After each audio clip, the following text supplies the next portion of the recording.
Mr. Louis Caden, Vice Chairman of Citigroup, Mr. Jay Collins, Global Co-Head Public Sector Group, Mr. Alex Feldman, the East Chamber of Commerce, CEOs, senior officials of various companies present today, members of the Philippine delegation, ladies and gentlemen, good morning.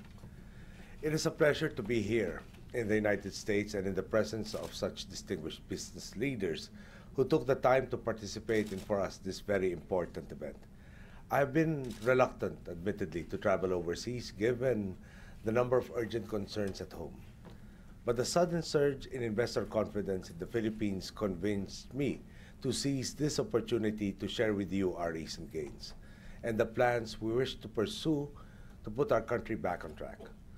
I'm aware that doing business in our country has sometimes been a cumbersome, complicated process. It has not always been a level or clear playing field, and as a result, investment in the Philippines has lagged behind our neighbors. I was elected to office on the promise to fight corruption and do better for the poor. I recognize that in order to do that, the engines of commerce must be running at full throttle. Robust economic growth fueled by the private sector combined with thoughtful government spending on social services is the solution over the long term. Let me be crystal clear. To achieve our social goals, it is imperative that we in the Philippines create a climate for private enterprise to profit and thrive, and this is what we have begun to undertake. Earlier, our Secretary of Trade, the Honorable Greg Domingo, and Secretary of Finance, Cesar Purisima, presented our economic and fiscal agenda and outlined some of the reforms we are putting on the table.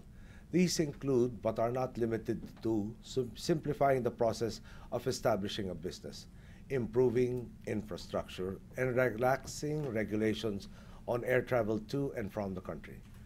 Allow me to illustrate what we are doing with two specific examples.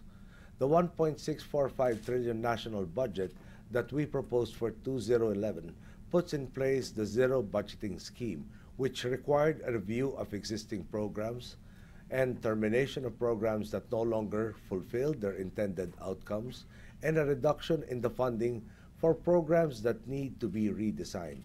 We have tightened restrictions on the congressional pork barrel and reduced, if not removed, many opportunities for wasteful and possibly corrupt spending practices.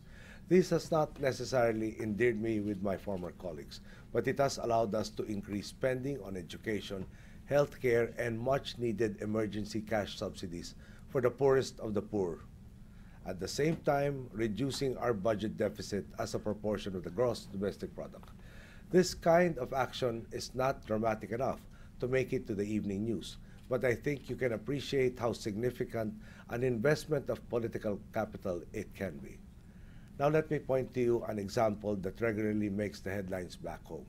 Our Bureau of Internal Revenue has breathed new life into its Run After Tax Evaders or RATE program and has already filed its 7th tax evasion case in just 2 months in an effort to plug the revenue leaks. This early, the prospect of public humiliation and jail time has led to an improvement in our tax collection efforts. It has only been 3 months, but this early, markets seem to be endorsing our actions.